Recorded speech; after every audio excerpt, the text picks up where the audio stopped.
ის რაც კავკასიური იოგაში არის, ჯერ უნდა დაგვეტესტა. რა არის ამ იოგაში მითი და რა არის რეალობა. ეხლა აგვიხსენი ეს. აი მაშინ დავიწყოთ ესე კი ადამიანი ხო ყალიბდება მოცლად ყოფის პერიოდში. ის დედისეული შთაბეჭდილება აყალიბებს ამ ადამიანის ხასიათს, ბუნებას, ხომ? იბადება, მე როდესაც იზრდება, ზრდის პროცესში ცხოვრება აყენებს სხვადასხვა დარტყმებს და ეს იწვევს მისი აღქმის, ასე რომ ვთქვათ, გაუკუღმართებას. ინდივიდუალურ გამოცდილებას, რასაც იღებს ამაზე ისავ. ინდივიდუალურ ლაპარაკი და ინდივიდუალურ გამოცდილებაზე. ეს ყველაფერი ჯამში ამ ადამიანს ეგრეთ წოდებულ მოწყვლად მდგომარეობაში აქტებს. და მას უყალიბდება გარკვეული ტიპის რეაგირება ამ თუ იმ მოვლენაზე და პრობლემას. ჩვენ შეგვიძლია ვთქვათ, რომ ხასიათი.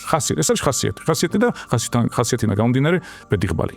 მაგრამ ეს ყველაფერი ჩაწერილია სად? თავის ტვინში, რეფლექსების სახით. და რატომ დამაინტერესა კავკასიური იოგა, რომ ის პირდაპირ მუშაობდა თავის ტვინზე. მაგალითად ადამიანმა რაღაცა განიცადა მშობიარობის პერიოდში ან 7 წლის ასაკში და მასში გარკვეული რეფლექსი ჩამოყალიბდა. როგორ გავიგოთ რა ჩამოყალიბდა, რა სისტემას დაარტყა და რა ტიპის რეაგირება აქვს. ამისთვის საჭირო იყო დიაგნოსტირება და გარკვეული პროვოკაციული ენა.